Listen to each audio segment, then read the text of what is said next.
The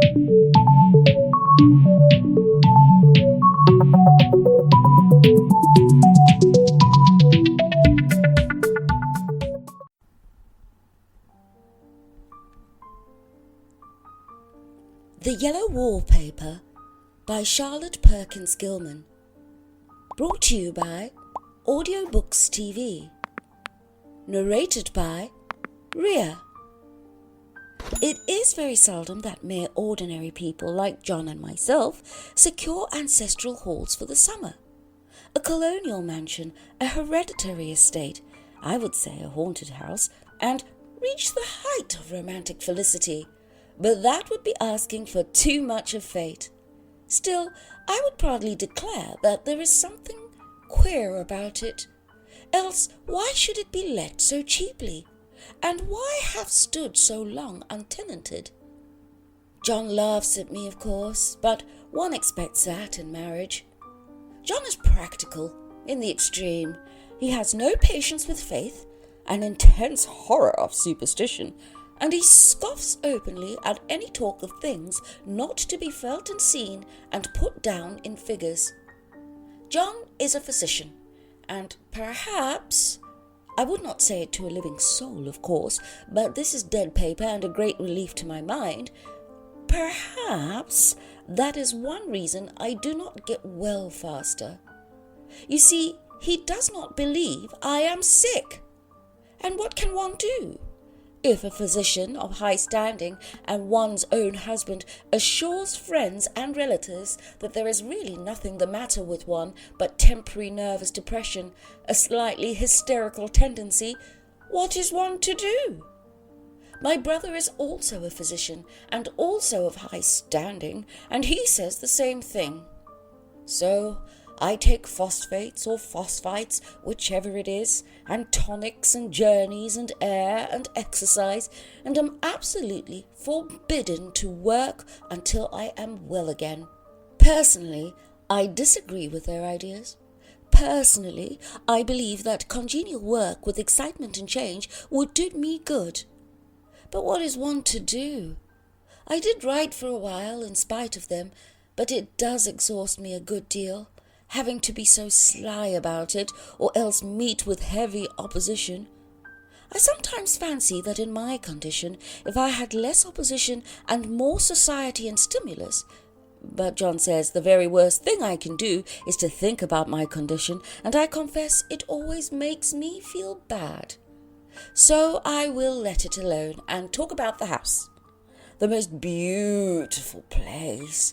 It is quite alone, standing well back from the road, quite 3 miles from the village.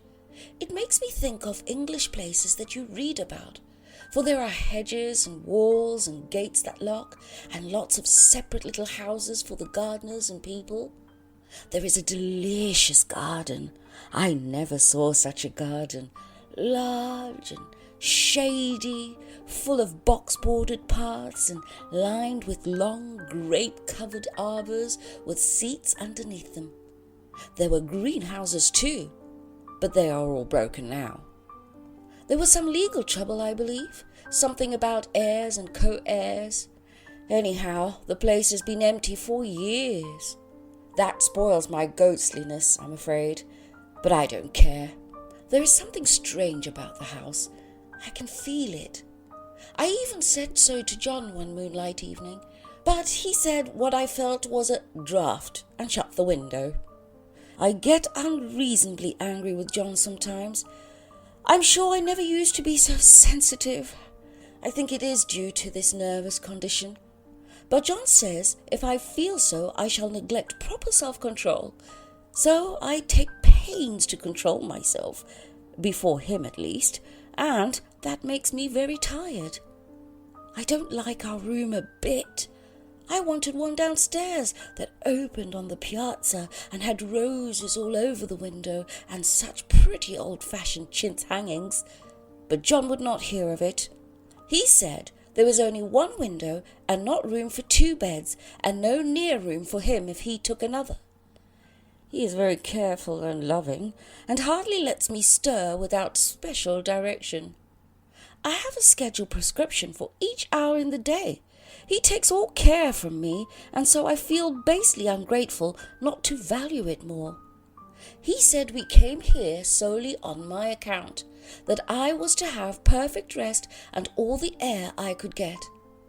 Your excuse depends on your strength, my dear, said he, and your food somewhat on your appetite, but air you can absorb all the time.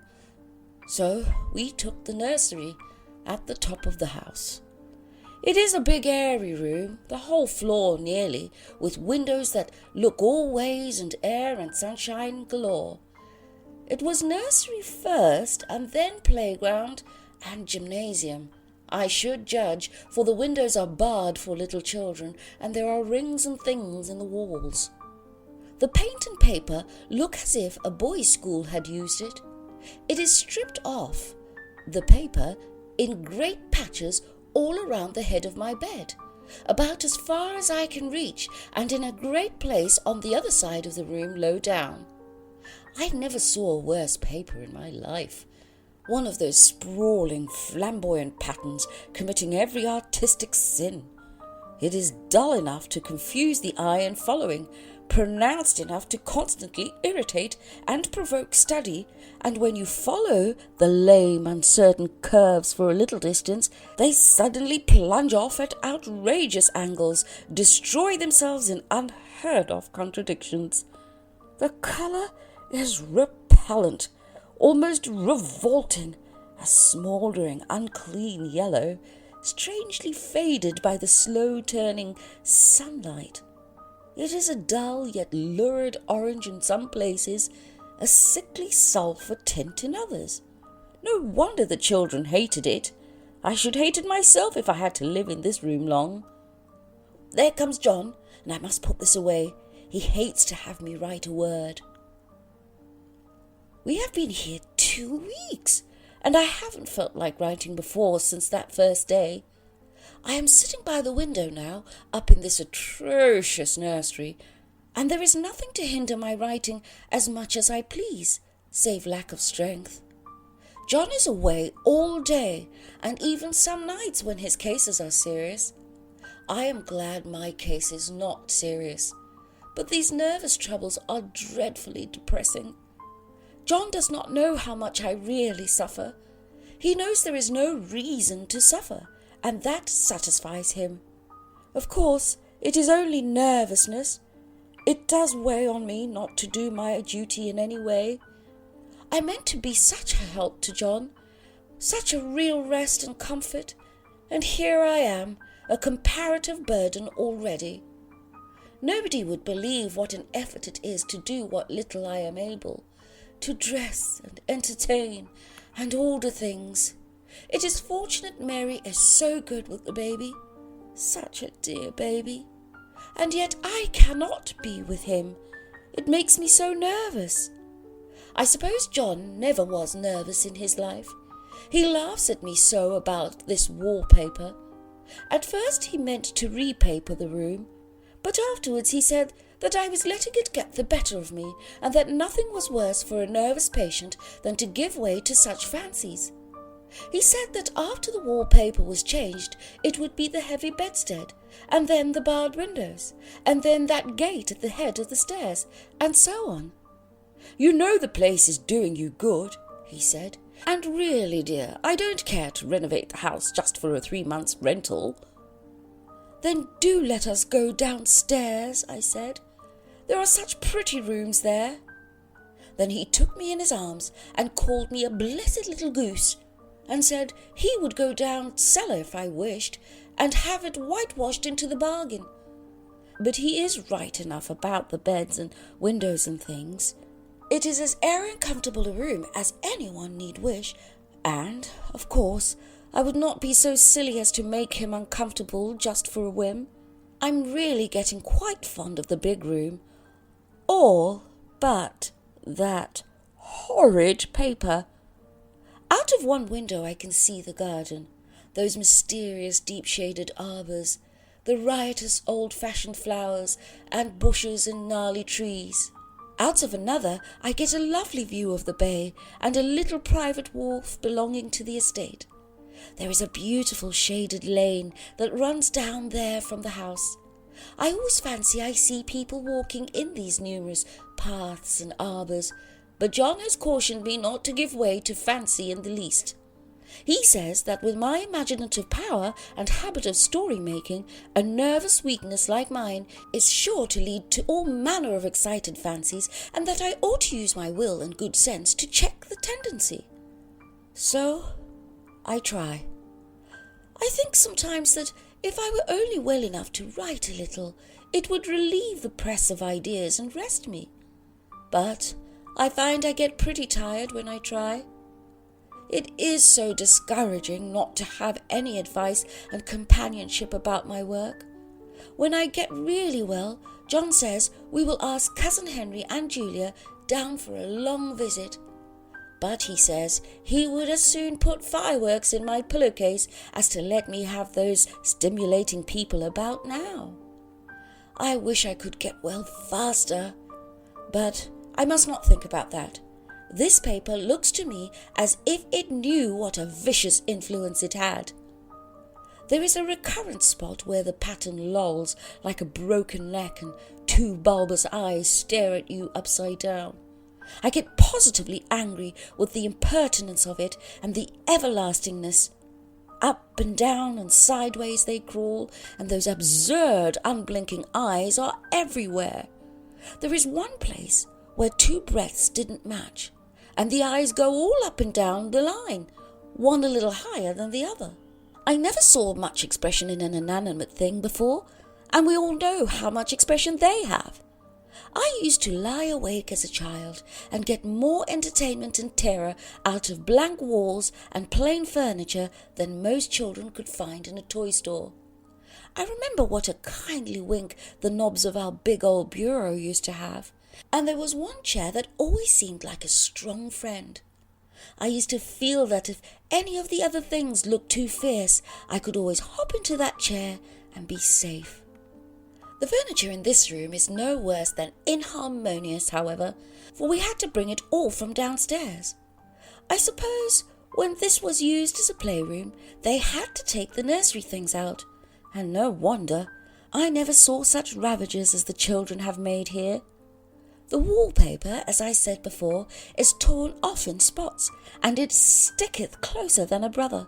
They must have had perseverance as well as hatred. Then the floor is scratched and gouged and splintered.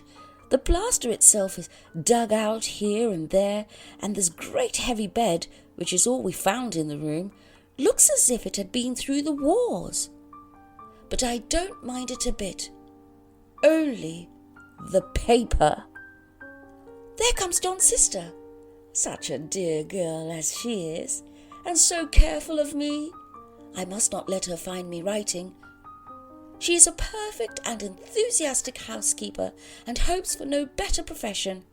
I verily believe she thinks it is the writing which made me sick. But I can write when she is out, and see her a long way off from these windows. There is one that commands the roads, a lovely shaded winding road, and one that just looks off over the country. A lovely country too, full of great elms and velvet meadows. This wallpaper has a kind of sub-pattern in a different shade, a particularly irritating one, for you can only see it in certain lights, and not clearly then. But in the places where it isn't faded, and where the sun is just so, I can see a strange, provoking, formless sort of figure that seems to sulk about behind that silly and conspicuous front design. There's sister on the stairs. Well, the 4th of July is over. The people are gone, and I am tired out. John thought it might do me good to see a little company, so we just had Mother and Nellie and the children down for a week. Of course, I didn't do a thing. Jenny sees to everything now, but it tired me all the same. John says if I don't pick up faster, he shall send me to Weir Mitchell in the fall. But I don't want to go there at all. I had a friend who was in his hands once, and she says he is just like John and my brother, only more so. Besides, it is such an undertaking to go so far. I don't feel as if it is worthwhile to turn my hand over for anything, and I'm getting dreadfully fretful and querulous. I cry at nothing, and cry most of the time. Of course, I don't when John is here, or anybody else, but when I am alone. And I am alone a good deal just now. John is kept in town very often by serious cases, and Jenny is good and lets me alone when I want her to. So I walk a little in the garden or down that lovely lane, sit on the porch under the roses, and lie down up here a good deal. I'm really getting fond of the room in spite of the wallpaper. Perhaps because of the wallpaper. It dwells in my mind so. I lie here on this great immovable bed, it is nailed down, I believe, and follow that pattern about by the hour. It is as good as gymnastics, I assure you. I start, we'll say, at the bottom, down in the corner over there where it has not been touched, and I determine for the 1000th time that I will follow that pointless pattern to some sort of a conclusion. I know a little of the principle of design, and I know this thing was not arranged on any laws of radiation or alternation or repetition or symmetry or anything else I ever heard of. It is repeated, of course, by the breaths, but not otherwise. Looked at in one way, each breath stands alone. The bloated curves and flourishes, a kind of debased Romanesque with delirium tremens, go waddling up and down in isolated columns of fatuity. But on the other hand, they connect diagonally, and their sprawling outlines run off in great slanting waves of optic horror, like a lot of wallowing seaweeds in full chase. The whole thing goes horizontally too. At least it seems so, and I exhaust myself in trying to distinguish the order of its going in that direction. They have used a horizontal breath for a frieze, and that adds wonderfully to the confusion. There is one end of the room where it is almost intact, and there, where the cross lights fade and the low sun shines directly upon it, I can almost fancy radiation after all. The interminable grotesques seem to form around a common centre and rush off in headlong plunges of equal distraction. Oh, it makes me tired to follow it. I will take a nap, I guess. I don't know why I should write this. I don't want to. I don't feel able. And I know John would think it absurd. But I must say what I feel and think in some way. It is such a relief. But the effort is getting to be greater than the relief. Half the time now I'm awfully lazy and lie down ever so much. John says I mustn't lose my strength and has me take cod liver oil and lots of tonics and things, to say nothing of ale and wine and rare meat. Dear John, he loves me very dearly and hates to have me sick. I tried to have a real earnest, reasonable talk with him the other day and tell him how I wish he would let me go and make a visit to Cousin Henry and Julia. But he said I wasn't able to go, nor able to stand it after I got there, and I did not make out a very good case for myself, for I was crying before I had finished. It is getting to be a great effort for me to think straight. Just this nervous weakness, I suppose. And dear John gathered me up in his arms and just carried me upstairs and laid me on the bed and sat by me and read to me till it tired my head. He said I was his darling and his comfort and all he had, and that I must take care of myself for his sake and keep well. He says no one but myself can help me out of it, that I must use my will and self-control and not let any silly fancies run away with me. There's one comfort. The baby is well and happy, and does not have to occupy this nursery with the horrid wallpaper. If we had not used it, that blessed child would have. What a fortunate escape! Why, I wouldn't have a child of mine, an impressionable little thing, live in such a room for the worlds. I never thought of it before, but it is lucky that John kept me here after all. I can stand it so much easier than a baby, you see. Of course, I never mention it to them anymore. I am too wise, but I keep watch of it all the same. There are things in that paper that nobody knows but me, or ever will. Behind that outside pattern, the dim shapes get clearer every day. It is always the same shape, only very numerous. And it is like a woman stooping down and creeping about behind that pattern. I don't like it a bit. I wonder. I begin to think. I wish John would take me away from here. It is hard to talk with John about my case because he is so wise and he loves me so. But I tried it last night. It was moonlight. The moon shines in all around just as the sun does. I hate to see it sometimes. It creeps so slowly and always comes in by one window or another. John was asleep and I hated to wake him, so I kept still and watched the moonlight on that undulating wallpaper till I felt creepy. The faint figure behind seemed to shake the pattern just as if she wanted to get out. I got up softly and went to feel and see if the paper did move. And when I came back, John was awake. "What is it, little girl?" he said. "Don't go walking about like that. You'll get cold."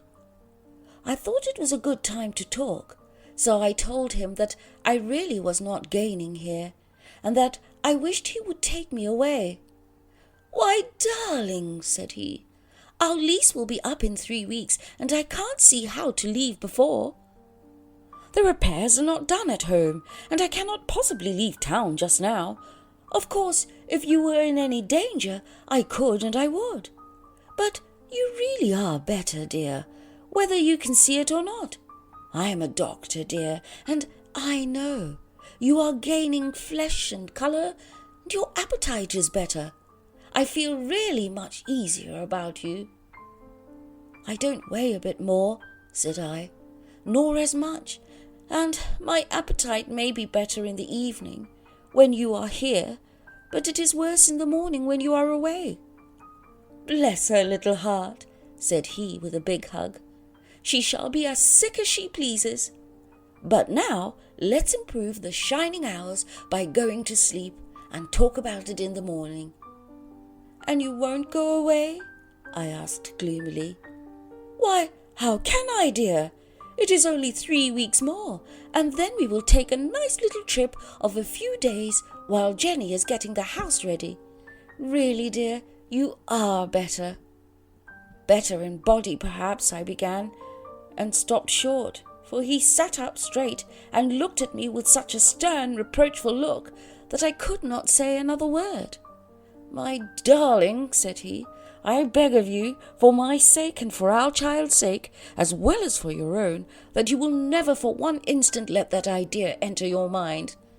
There is nothing so dangerous, so fascinating to a temperament like yours. It is a false and foolish fancy.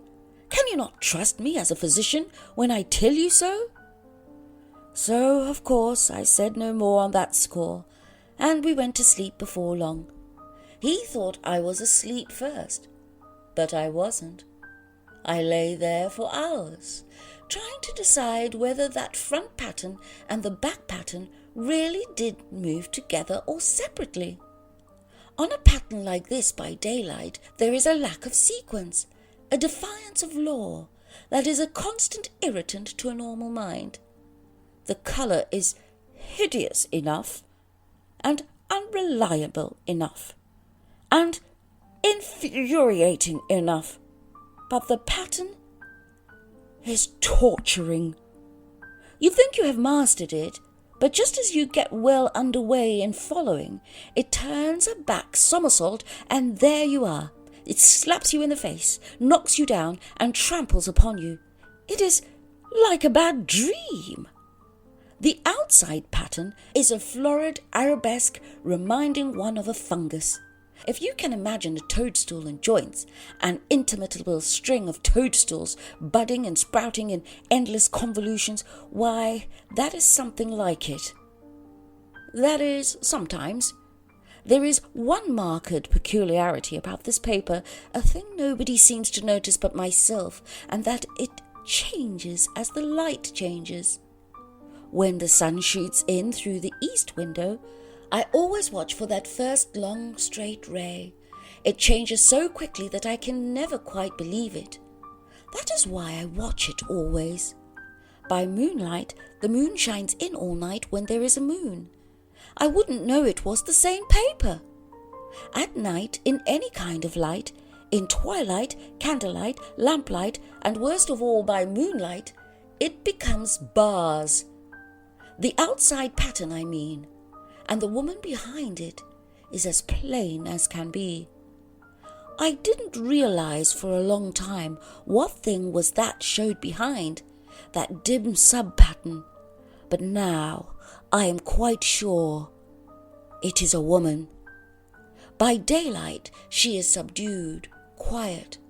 I fancy it is the pattern that keeps her so still. It is so puzzling. It keeps me quiet by the hour. I lie down ever so much now. John says it is good for me, and to sleep all I can. Indeed, he started the habit by making me lie down for an hour after each meal. It is a very bad habit, I am convinced, for you see, I don't sleep. And that cultivates deceit, for I don't tell them I'm awake. Oh no. The fact is, I'm getting a little afraid of John. He seems very queer sometimes, and even Jenny has an inexplicable look. It strikes me occasionally, just as a scientific hypothesis, that perhaps it is the paper. I have watched John when he did not know I was looking, and come into the room suddenly on the most innocent excuses, and I've caught him several times looking at the paper, and Jenny too. I caught Jenny with her hand on it once. She didn't know I was in the room, and when I asked her in a very quiet voice, with the most restrained manner possible, what she was doing with the paper, she turned round as if she had been caught stealing and looked quite angry, asked me why I should frighten her so. Then she said that the paper stained everything it touched, that she had found yellow smooches on all my clothes and John's, and she wished we would be more careful. Did not that sound innocent? But I know she was studying that pattern, and I am determined that nobody shall find it out but myself. Life is very much more exciting now than it used to be. You see, I have something more to expect, to look forward to watch. I really do eat better, and am more quiet than I was. John is so pleased to see me improve. He laughed a little the other day, and said I seemed to be flourishing in spite of my wallpaper. I turned it off with a laugh. I had no idea of telling him it was because of the wallpaper. He would make fun of me. He might even want to take me away. I don't want to leave now until I've found it out. There is a week more, and I think that will be enough. I'm feeling ever so much better. I don't sleep much at night, for it is interesting to watch developments, but I sleep a good deal in the daytime. In the daytime it is tiresome and perplexing. There are always new shoots on the fungus, and new shades of yellow all over it. I cannot keep count of them, though I have tried conscientiously. It is the strangest yellow, that wallpaper. It makes me think of all the yellow things I ever saw. Not beautiful ones, like buttercups, but old, foul, bad yellow things. But there is something else about that paper. The smell. I noticed it the moment we came into the room, but with so much air and sun, it was not bad. Now we have had a week of fog and rain, and whether the windows are open or not, the smell is here. It creeps all over the house. I find it hovering in the dining room, skulking in the parlour, hiding in the hall, lying in wait for me on the stairs. It gets into my hair. Even when I go to ride, if I turn my head suddenly and surprise it, there is that smell. Such a peculiar odour too. I have spent hours in trying to analyse it, to find what it smelled like. It is not bad, at first, and very gentle, but quite the subtlest, most enduring odour I have ever met. In this damp weather it is awful. I wake up in the night and find it hanging over me. It used to disturb me at first. I thought seriously of burning the house to reach the smell, but now I'm used to it. The only thing I can think of that it is like is the colour of the paper, a yellow smell. There is a very funny mark on this wall, low down near the mopboard, a streak that runs round the room. It goes behind every piece of furniture except the bed. A long, straight, even smooch, as if it had been rubbed over and over. I wonder how it was done, and who did it, and what they did it for. Round and round and round and round and round. It makes me dizzy. I really have discovered something at last. Through watching so much at night, when it changes so, I have finally found out. The front pattern does move, and no wonder. The woman behind shakes it. Sometimes I think there are a great many women behind, and sometimes only one. And she crawls around fast, and her crawling shakes it all over. Then, in the very bright spots, she keeps still. And in the very shady spots, she just takes hold of the bars and shakes them hard. And she is all the time trying to climb through. But nobody could climb through that pattern. It strangles so. I think that is why she has so many heads. They get through, and the pattern strangles them off, and turns them upside down, and makes their eyes white. If those heads were covered or taken off, it would not be half so bad. I think that woman gets out in the daytime, and I'll tell you why. Privately, I've seen her. I can see her out of every one of my windows. It is the same woman, I know, for she's always creeping, and most women do not creep by daylight. I see her on that long shaded lane, creeping up and down. I see her in those dark grape arbours, creeping all around the garden. I see her on that long road under the trees, creeping along, and when a carriage comes she hides under the blackberry vines. I don't blame her a bit. It must be very humiliating to be caught creeping by daylight. I always lock the door when I creep by daylight. I cannot do it at night, for I know John would suspect something at once. And John is so queer now that I don't want to irritate him. I wish he would take another room. Besides, I don't want anybody to get that woman out at night but myself. I wonder if I could see her out of all the windows at once. But turn as fast as I can only see out of one at a time.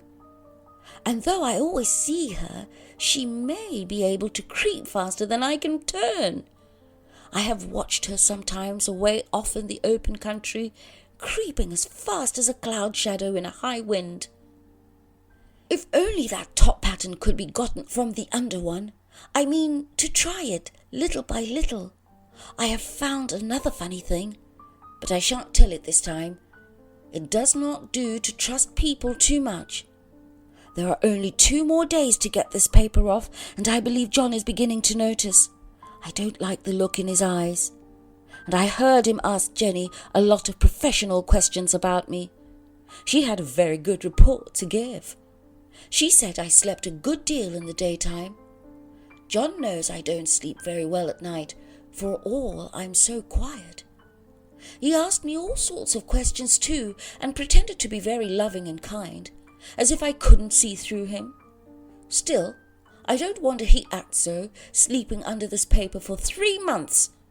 It only interests me, but I feel sure John and Jenny are secretly affected by it. Hurrah! This is the last day, but it is enough. John is to stay in town overnight and won't be out till this evening. Jenny wanted to sleep with me, The sly thing. But I told her I should undoubtedly rest better for a night all alone. That was clever, for really I wasn't alone a bit. As soon as it was moonlight, and that poor thing began to crawl and shake the pattern, I got up and ran to help her. I pulled and she shook, I shook and she pulled, and before morning we had peeled off yards of that paper, a strip about as high as my head and half around the room. And when the sun came and that awful pattern began to laugh at me, I declared I would finish it today.